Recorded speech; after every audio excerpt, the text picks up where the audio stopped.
All right. Good afternoon, everyone. Let me give everybody about another 15 seconds to hop on, and then we'll kick this off.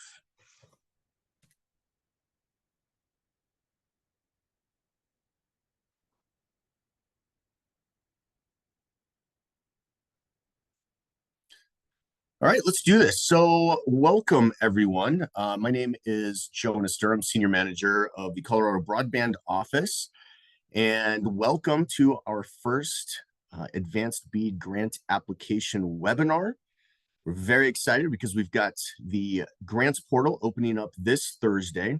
So this will be a great opportunity for us to kind of set you up for everything that you need to know in order to successfully log in and apply for BEAD.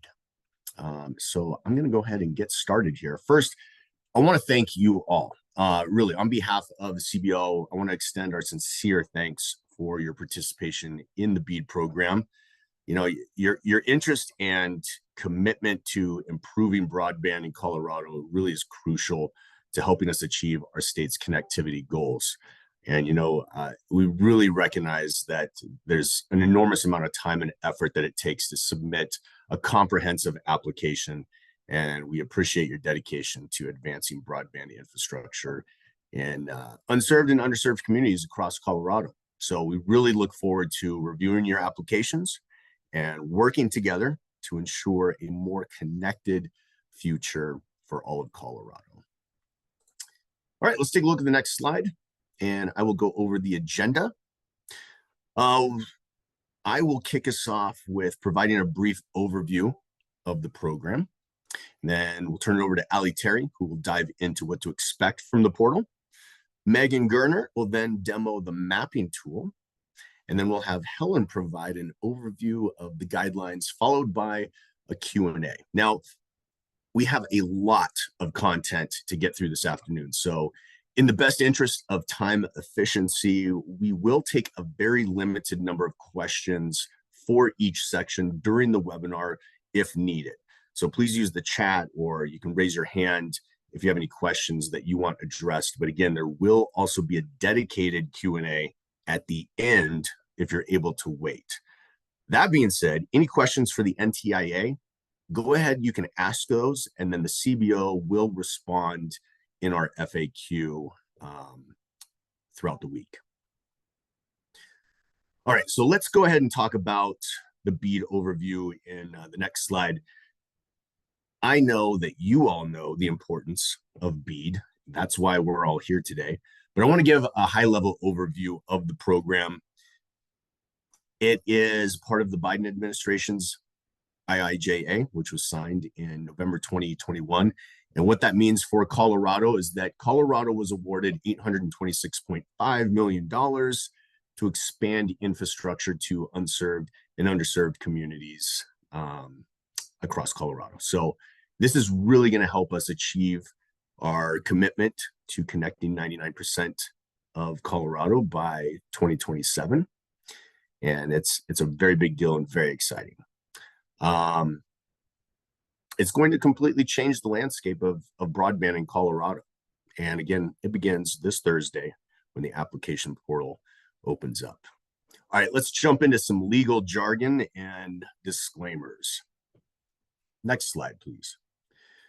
So this slide outlines key disclaimers for the BEAD program, stating that our program parameters must align with the NTIA's BEAD NOFO and other federal or state requirements. Now, if there are discrepancies, those regulations take precedence, and it emphasizes that the information provided is not legal advice. So grantees should consult their own legal counsel. And CBO reserves the right to amend the guidelines and materials, including this presentation, at any time. So if you have any questions about any of this, I would suggest you refer to the NTIA's BEAD website for further information. Looks like we've got some questions about the slides. Are they working for everyone, Lauren? I can see them. Let us Okay, know. We'll keep going. Yeah, I think we're good. Thanks. Okay, so with that, that's a perfect segue into our next section. I'd like to turn it over to Allie Terry from the CBO team. Good afternoon, Allie. How are you? I'm good. Thanks, Jonas. I wanted to take a little bit of time to talk about the grants portal. So, our intent with the grants portal, while this will probably never be an easy application, we hope that it will at least be streamlined. The portal will guide you through each step of the application. It should provide some pretty clear instructions on information that's required. It will also allow you to manage your application and track the progress of your application. Next slide. So before Megan walks you through the mapping part of it, we wanted to talk a little bit about how you get started in the portal. So when you first click on the portal link, you'll be directed to this page, to this login page. And this page is going to allow you to log in with an existing account or create a new account. For the majority of our applicants, you'll click on not a member to create a new account.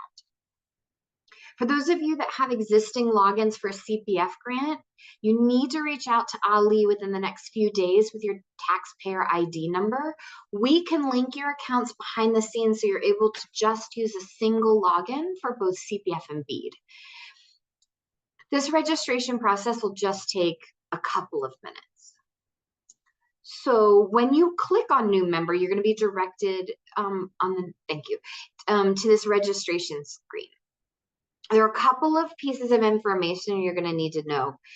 Most importantly, the first is that taxpayer ID number. It's going to be associated with your applications, and it's really important that you have your accurate taxpayer ID number. So this means, like, don't make up a taxpayer ID number just to keep moving. This number is going to be connected to your grant applications and to your account. And as you're registering, you're going to need to make just a couple of decisions. So are you the primary contact for this organization? So the primary contact will approve other users' registrations. And secondarily, are you the signature authority for the grant? This is the person who can legally enter into contracts on behalf of the organization. The signature authority will certify and submit the application on behalf of the organization. Each person that you want to have access to the application to maybe enter in information, upload documents, review the application, certify or submit it, everyone will need to go through the same registration process. Once you register, next slide, once you register and submit the form, you'll get a welcome email that'll give you a link to a login. So I have done this wrong probably 20 times. So just as a note, your username is not actually your email address. Your username is in the bottom of the welcome to CBO email. Next slide.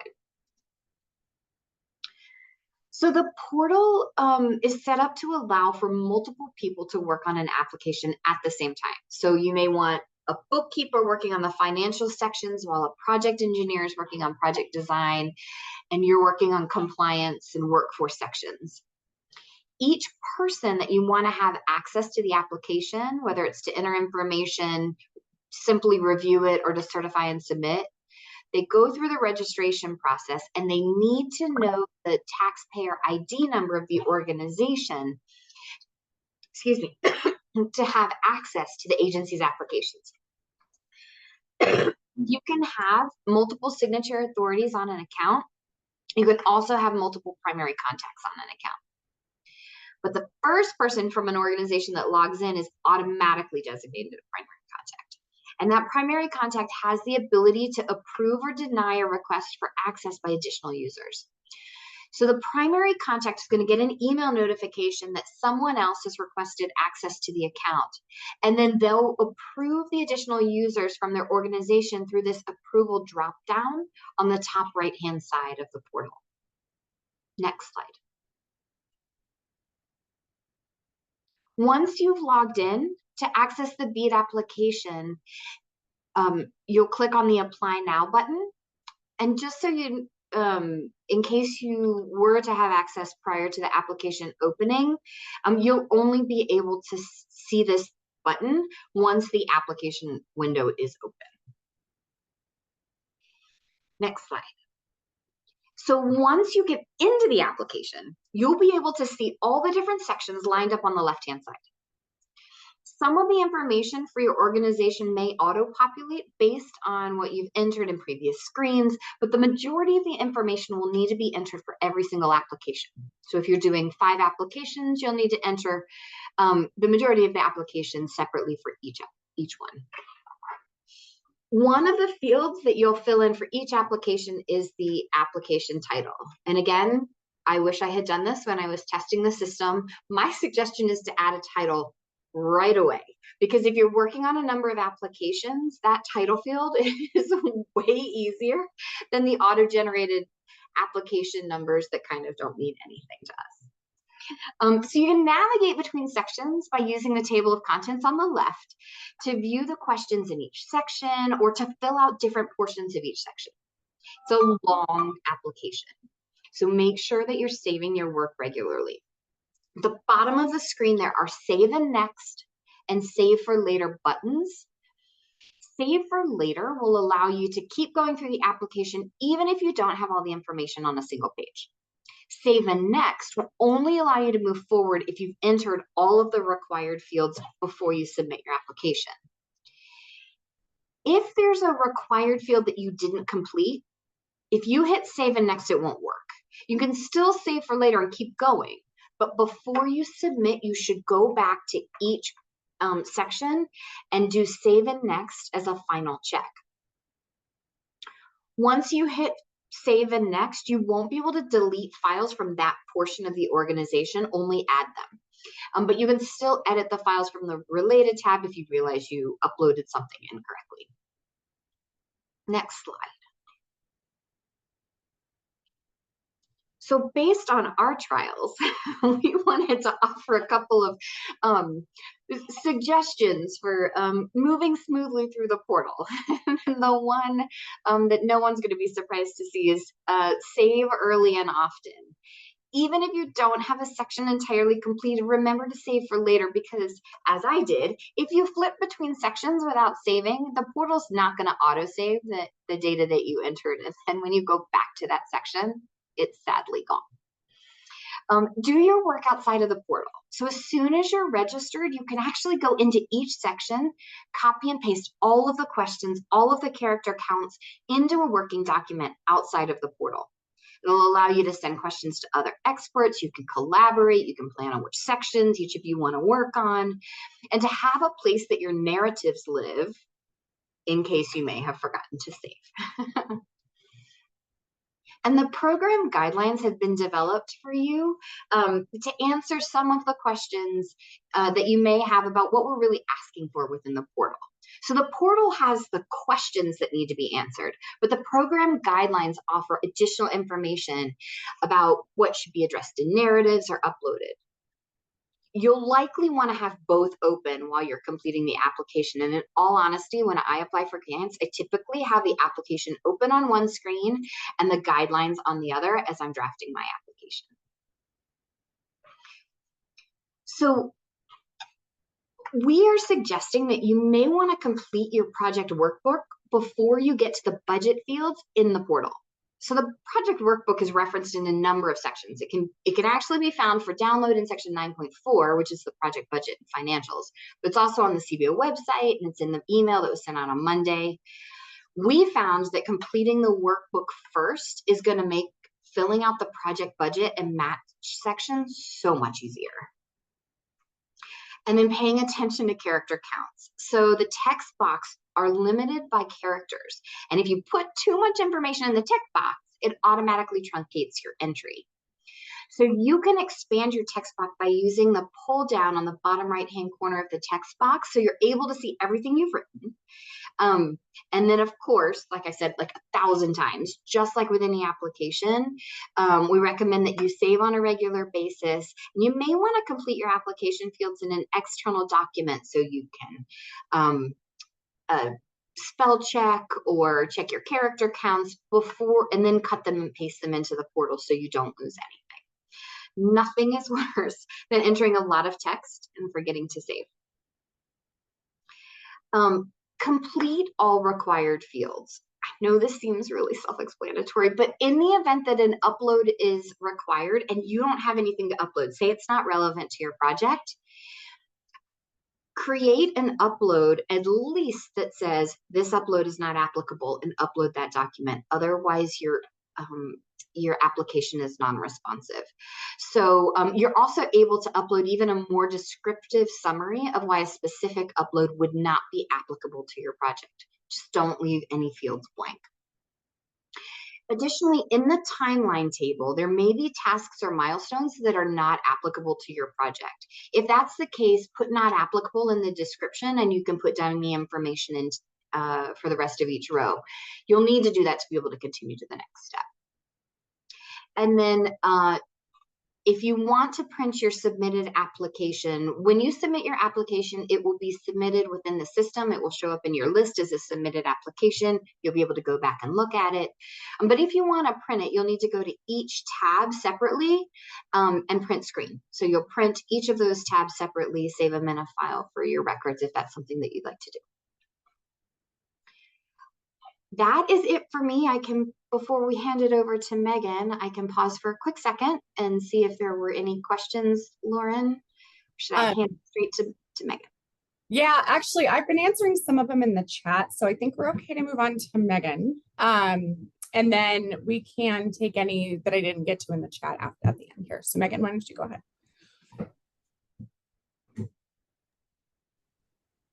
All right. Good afternoon, everyone. I am going to be talking about the BEAD application mapping tool. So this is a tool that we've built to help you prepare your application. This is on a separate platform outside of the application portal. And with it, you can explore program data and then export a CSV of your project areas that you'll be able to upload directly into the application portal. So I'm going to attempt a live demo. Let's jump in. All right, so on this landing page, you'll find a lot of useful information, including some instructions on how to navigate the tool, some of which I'll go over right now. Below that, we have a section detailing all of the data and layers that you'll find in the tool. I highly recommend reviewing this so that you know what you're looking at when you get in there. And lastly, we have the actual mapping tool. So it's embedded in this page. You can use it within this page, or if you'd like to open it in a new window, you can click this orange button, which I will do now. All right. So once you're in here, you can click anywhere outside of this splash screen to access the map. And as for layout here, we have on the left panel a summary of the selected project areas. This will populate once we make a selection. Below that, we have the add data function. Here you can add your own data either by search, by URL, or by uploading a file. And keep in mind that if you do use this option, when you close or refresh your browser, that data will be cleared out. So you need to reload it every time you come in here to work on project areas. So just be careful about closing that browser window. And then we have the large map panel, which I'll go through in a second, and below that, a few tables, which we'll cover as well. A few basic navigation tips. You can just hold and drag your cursor to pan around on the map. And you can use these zoom in and zoom out plus and minus buttons, or just scroll with your mouse to zoom in and out. The layer list and legend are accessed through this little stacked layer icon in the top left corner. When you see something grayed out on this layer list, that means it's not visible at the zoom level. So you need to zoom in or zoom out to see that layer. For a full description of the layers, head back to that landing page to see all the layers that we have preloaded into this map.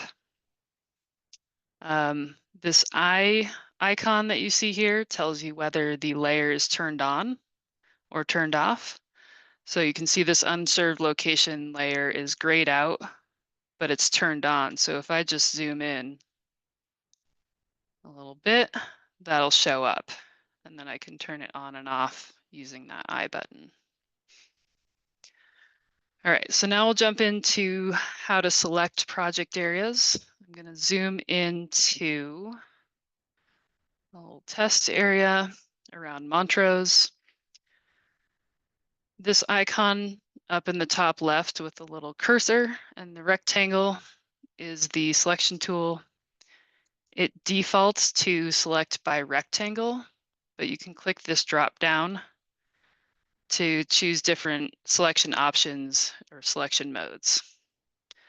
I think rectangle and point are the easiest to use, so I'm going to demo both of those right now.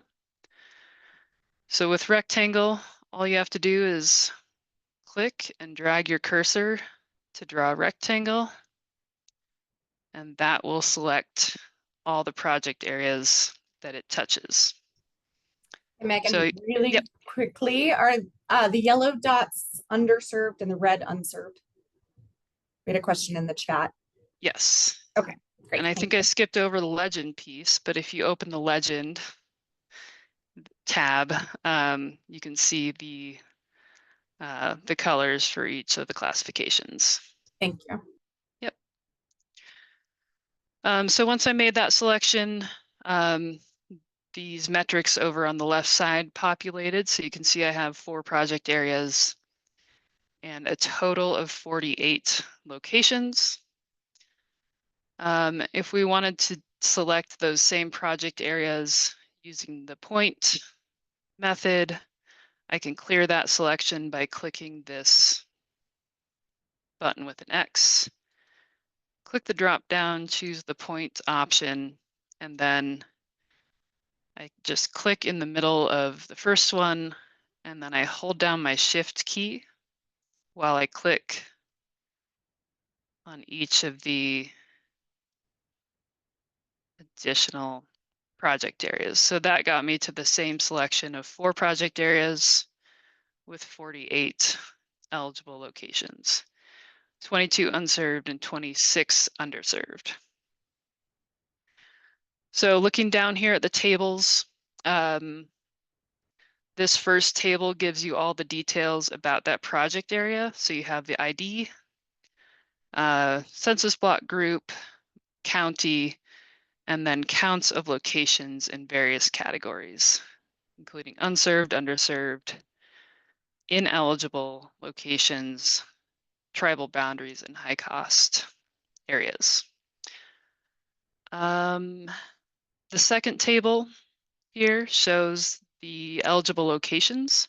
So this will have all 48 of those locations with the project area ID, location ID, and the eligibility classification. And in here, 0 equals underserved and 1, nope, I got that backwards. 0 equals unserved and 1 equals underserved. And if you wanted to export either of these for your records, you can just click this Actions button and then Export and choose the format you would like to export. And lastly, we tried to make this really straightforward.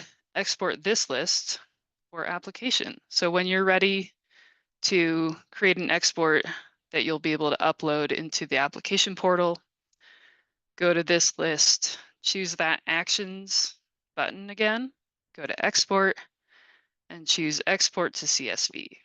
So I'll click on that. I have my download started.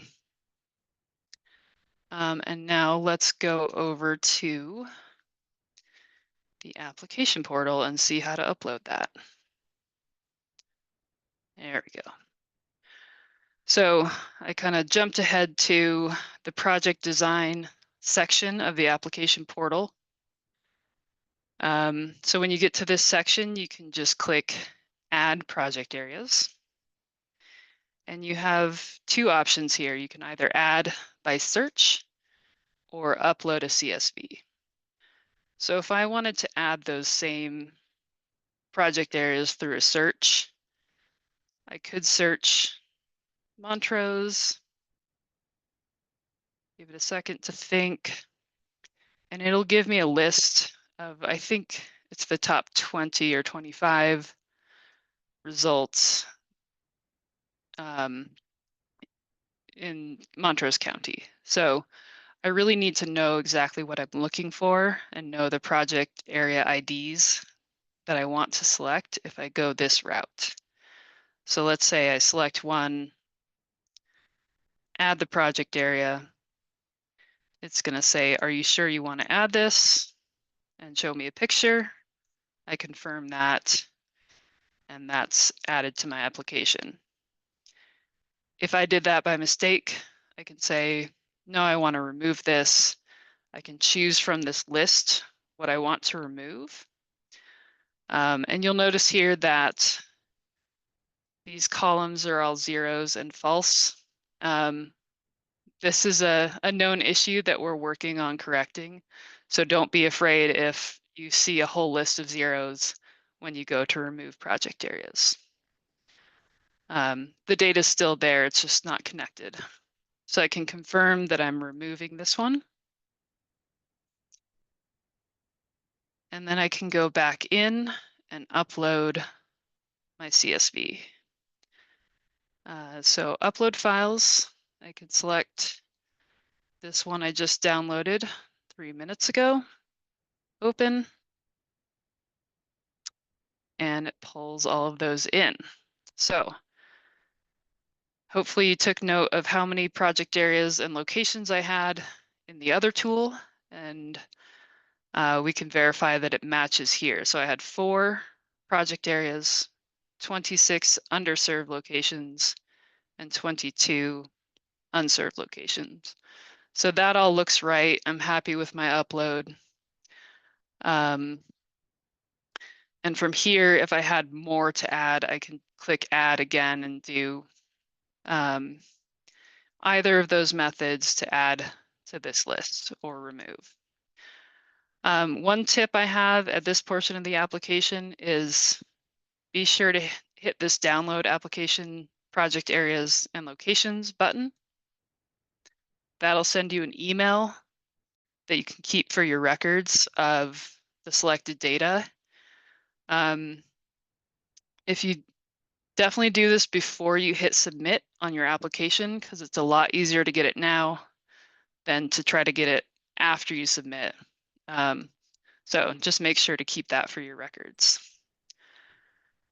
And I think that concludes my demo. One tip I didn't cover in the demo is make sure not to select duplicate project areas. So if you have multiple applications, they can't have overlapping project areas. So make sure to keep track of that as you're working on your applications. And that's it for me.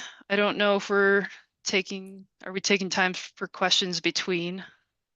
I think for the sake of timing, because we're at 2:30, let's move on to Helen, because she's got a lot of information that might answer questions. And then at the end, that should still leave us time. So thanks, All right, Megan. well, I'll hand it off to Helen with KPMG. KPMG is a consultant we have engaged to manage this process, and Helen and her team have a wealth of experience in broadband strategy and compliance, and she'll tell you everything you need to know about the application process. Thank you, Megan. Very kind.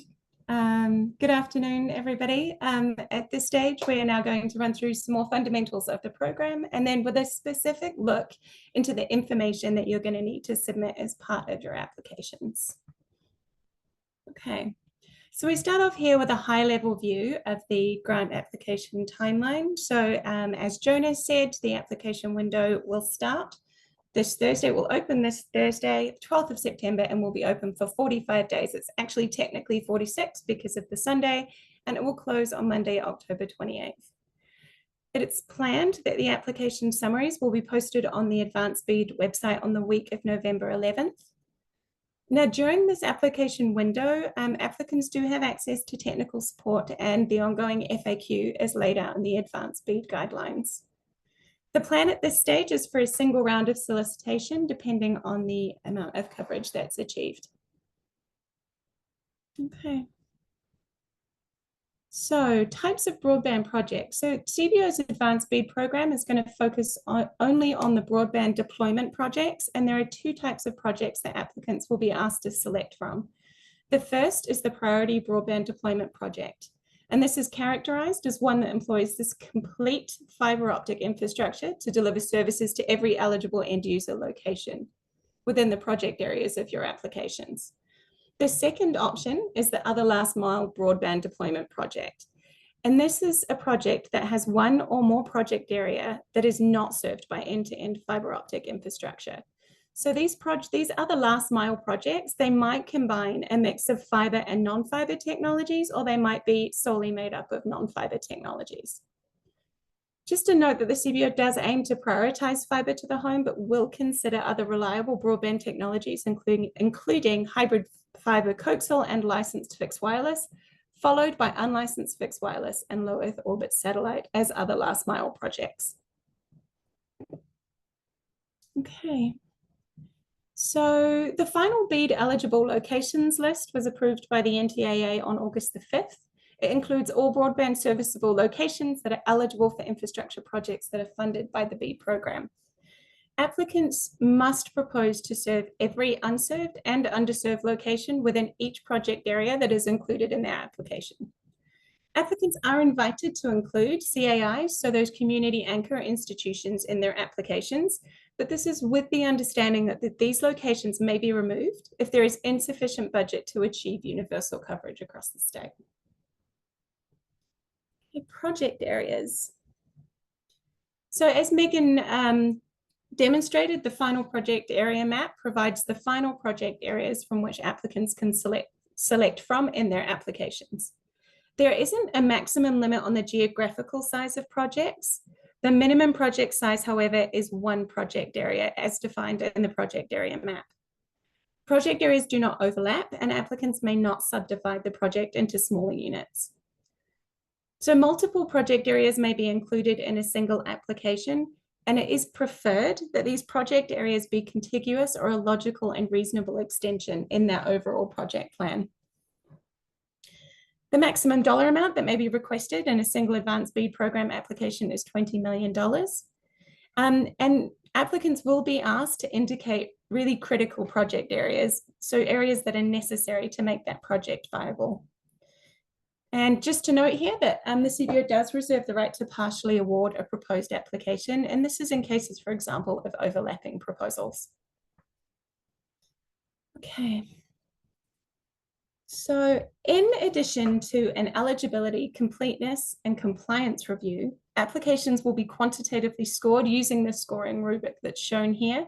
This is also outlined in the CBO's initial proposal volume 2, as well as the Advance-BEAD guidelines. When it comes to project prioritization, so the CBO will prioritize unserved, then underserved, and then CAAs. The CBO does aim to provide fiber to as many unserved and underserved locations, and again, will consider various broadband technologies in order to achieve that universal coverage. The CBO encourages applicants to submit their most competitive fiber-only priority projects.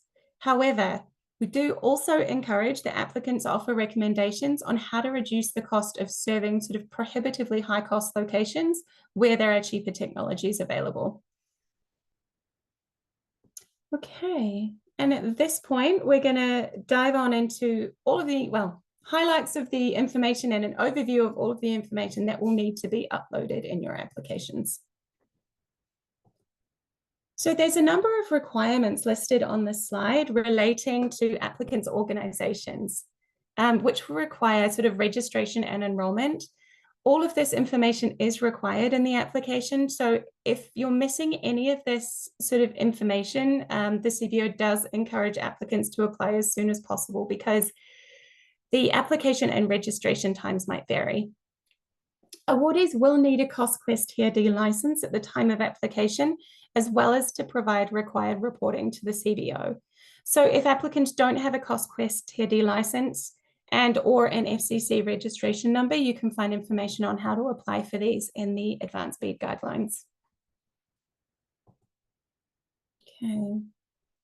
This section covers applicants' provider type, business classifications. This is in terms of minority-owned businesses, women-owned businesses, and labor surplus area firms.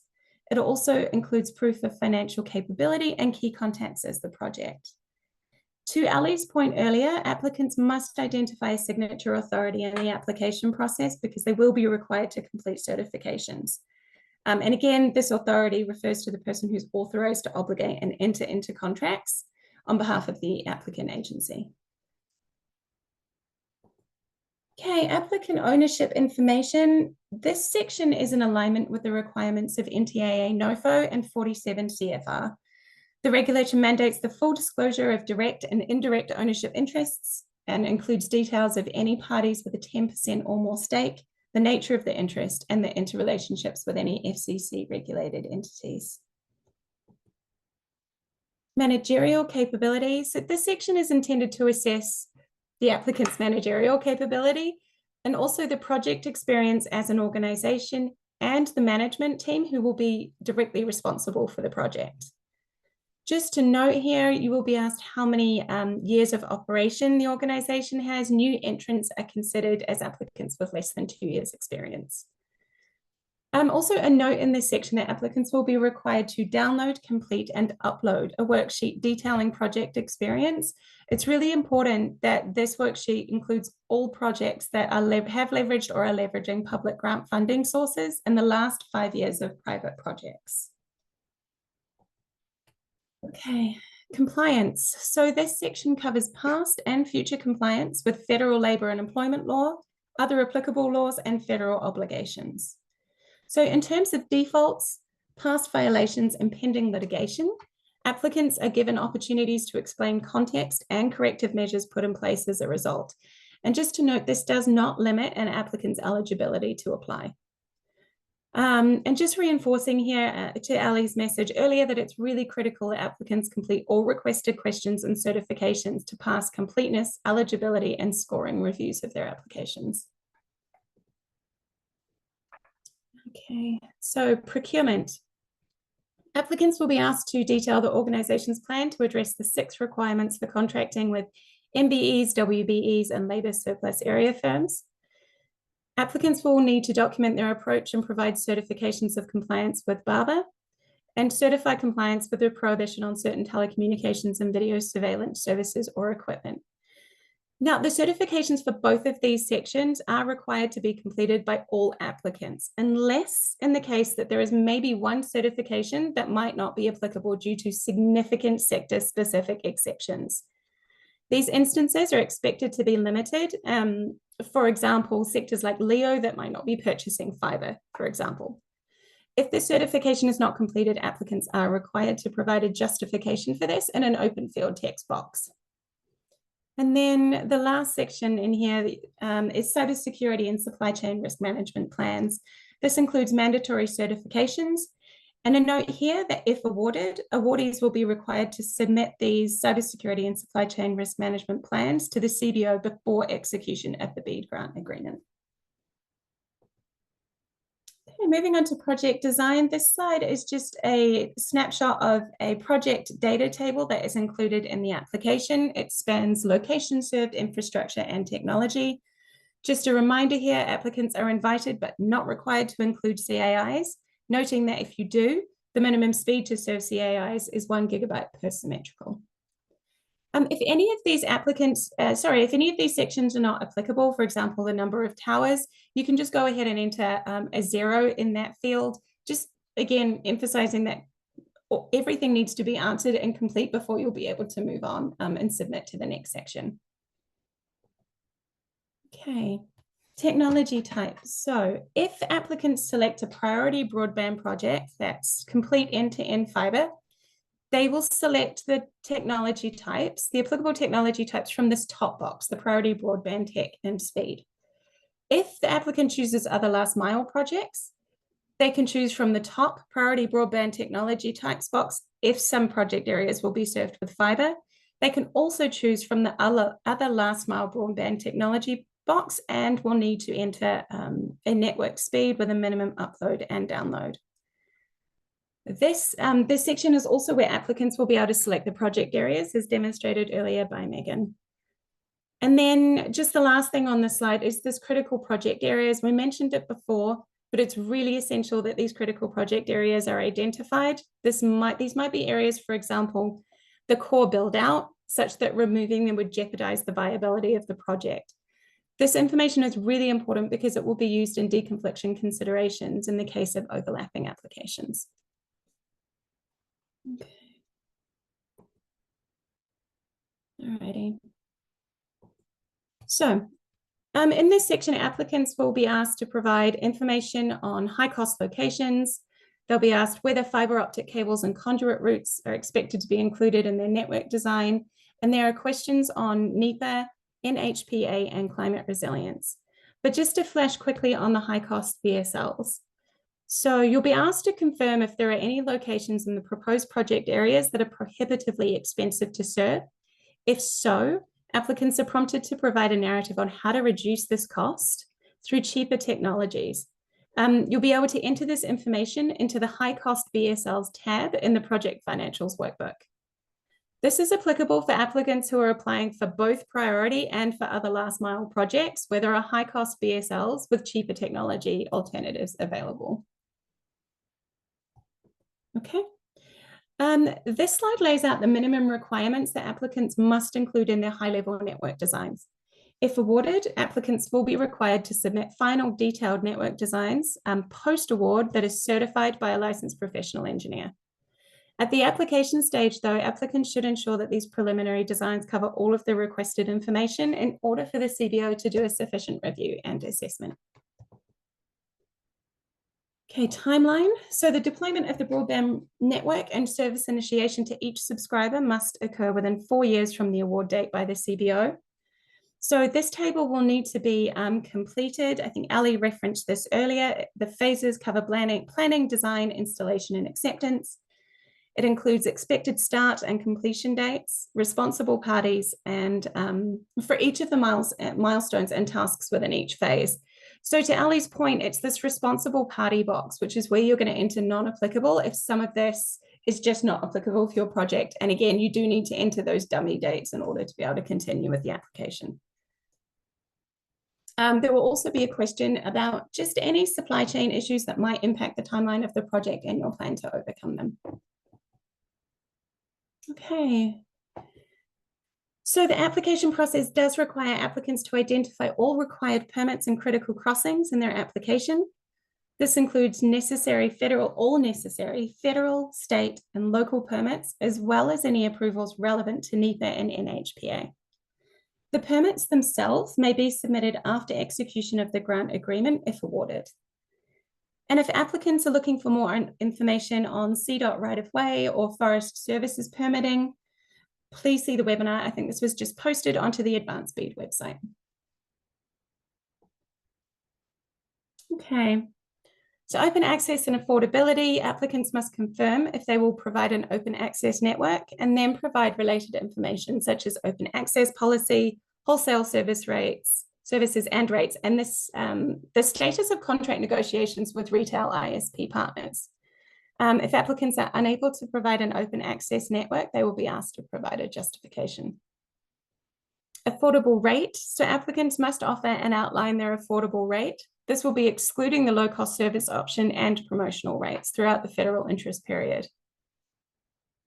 And low-cost service option. So awardees are obligated to offer a low-cost broadband service to all eligible customers throughout the useful life period of the BEAD-funded network. And unless a waiver is granted by the CBO, the initial low-cost plan offered by awardees shall not exceed $30 a month, and this is for tribal and non-tribal lands. The low-cost service option qualifications for subscribers should be substantially similar to the qualifications that were allowed under ACP.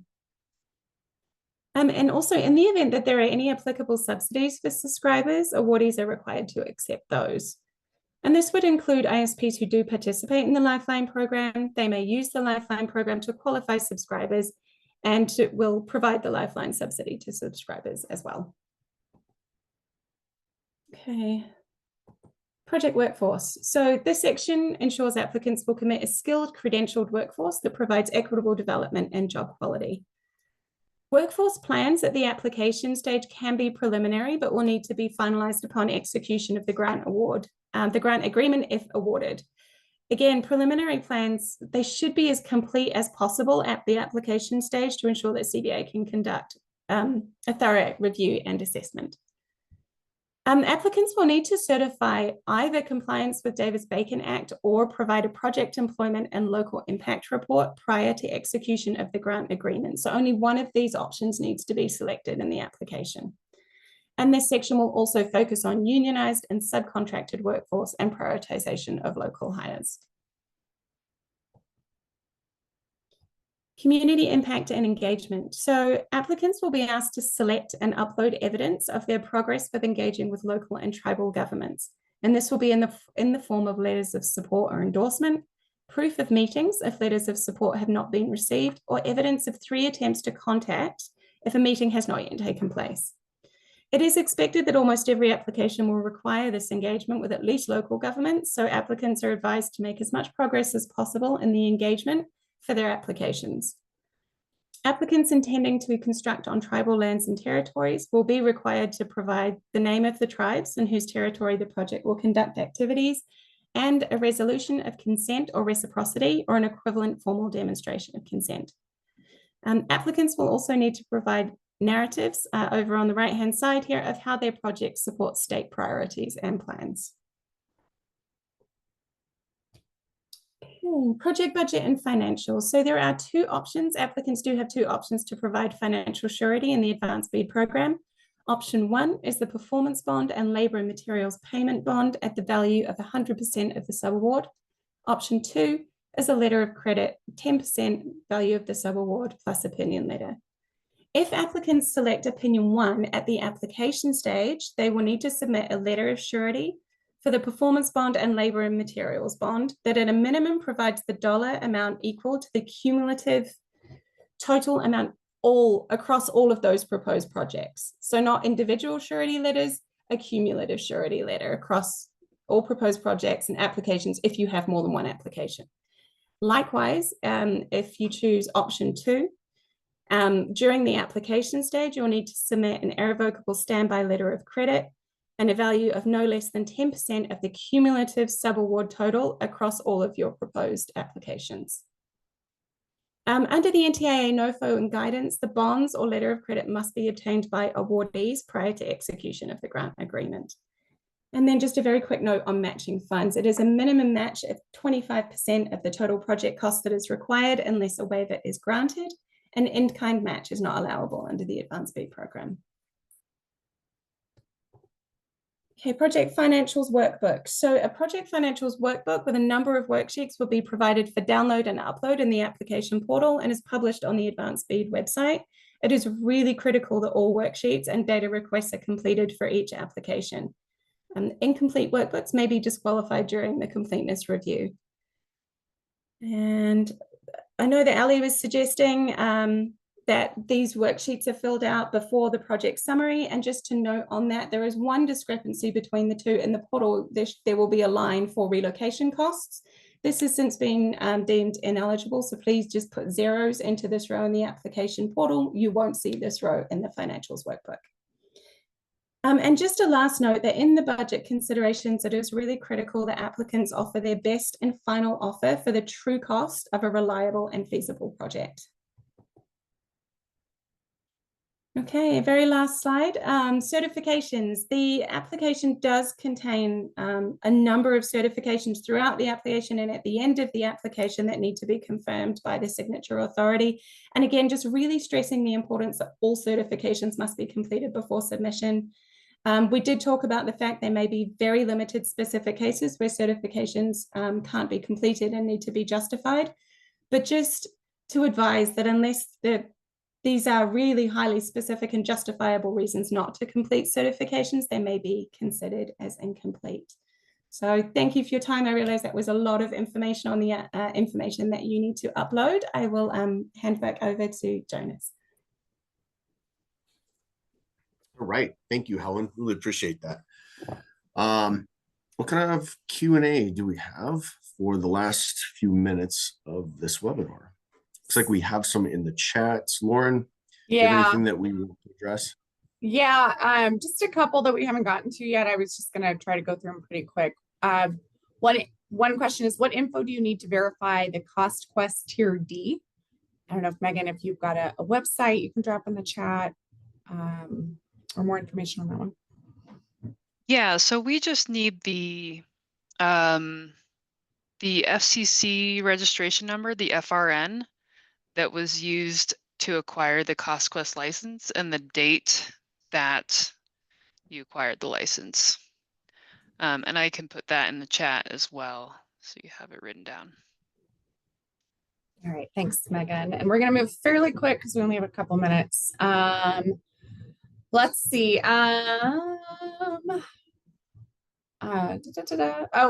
Just confirming, you can have multiple project areas in one application, correct? You don't need to do one application per project area. That's correct. Okay, great. Diane, we will address the middle mile question in the FAQ. So look for that information there. Okay.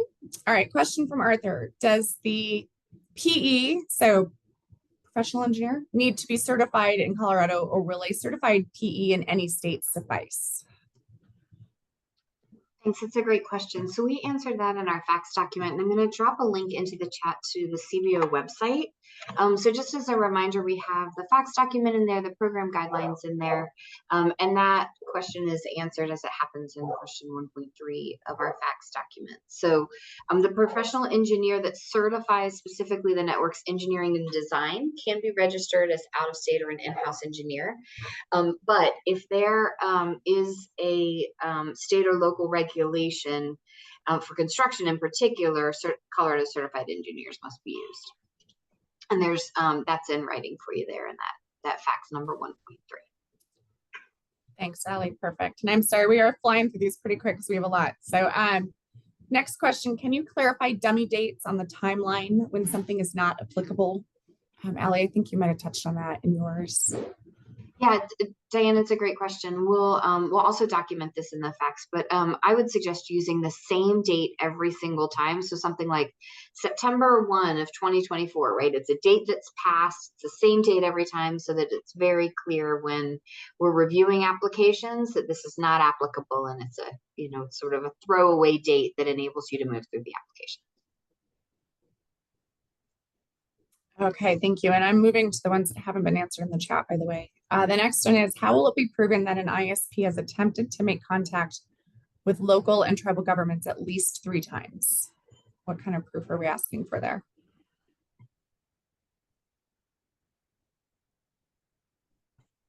I'm sorry, can you say that one more time? I was reading the chat. Yeah, no, it's fine. The question is, how will it be proven that an ISP has attempted to make contact with local and tribal governments at least 3 times?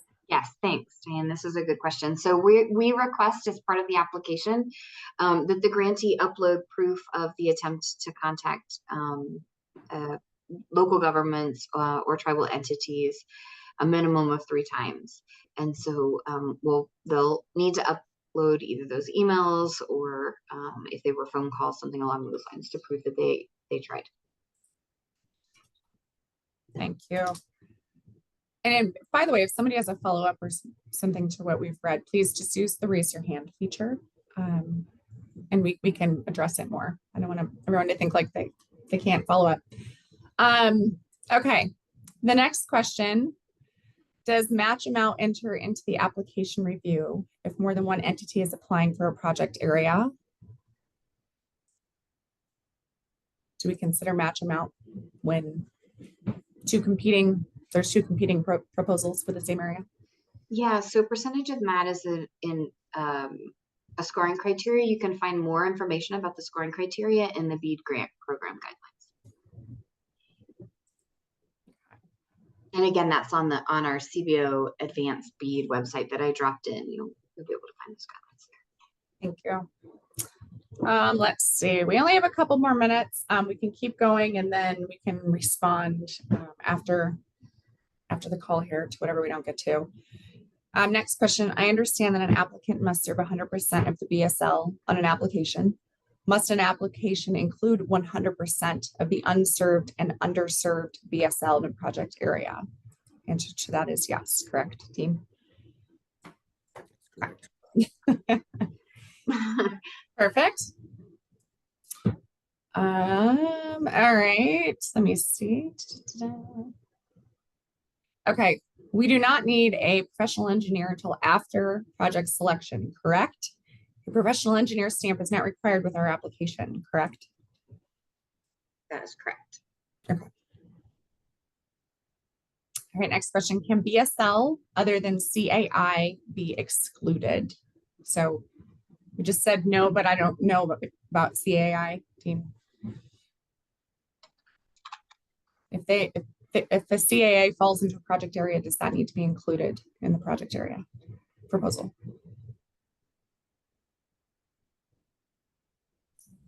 Yes. Yes. Okay. But we might have to exclude those depending on how much money we have left. So please include them. 100% as 100% of every BSL in that location, whether they're unserved, underserved, or CAI. All right. Thanks, Brandy. And sorry, I want to clarify, sort of answer two questions. I combined them and answered them inaccurately. So you do need a professional engineer to certify the capabilities within the application. So if you're thinking you don't need a certified engineer at all for the application, that would be incorrect, but you're correct that you don't need the PE stamp on your high level network design. So hopefully that's clear. There is in that same fax document, it's fax number 1.4, and Jordan, I'll reply to your comment and get that number in there for you. Thanks, Sally. Yeah, that was Jordan's question. So thank you for follow up on that. Okay. Okay, question. What does proof of a phone call look like?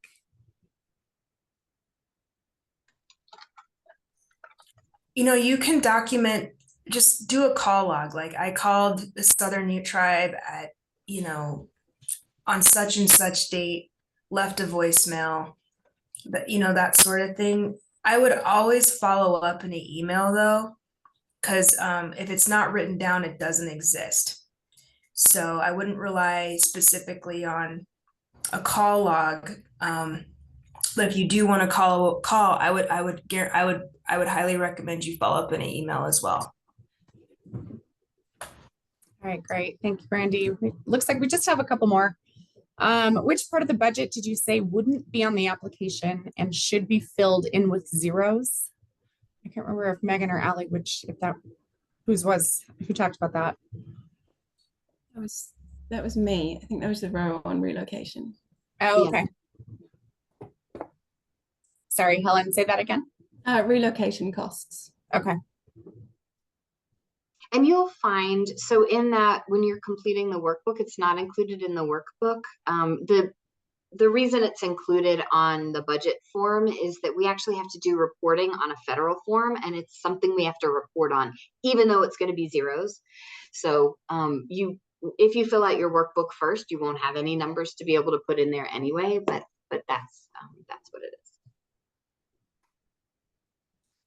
Okay, great. I think we're through most of them. Jonas, do you want final words? Final words. Thanks again, everyone, for your contributions and participation this afternoon. We're super excited about opening this window up on Thursday, and we strongly encourage everyone to apply. We will be doing another one of these again tomorrow, so if you want to jump back on and listen again, feel free to. Other than that, we look forward to seeing your application. Thanks again, everyone. Thanks.